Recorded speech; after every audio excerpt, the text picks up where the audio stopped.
2ஆம் அதிகாரம் 22 வாசிக்கிறோம். எருசலேம் தேவாலயத்திற்கு பயணம்.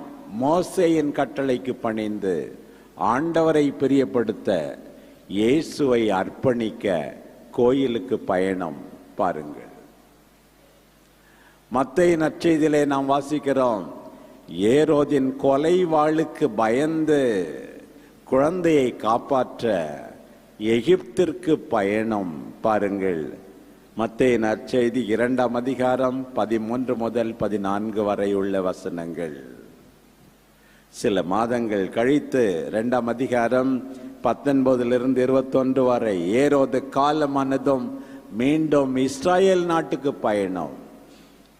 அதுவும் யூதேயாவில் இருக்க வேண்டாம் என்று நாசரேத்தை நோக்கி பயணம்.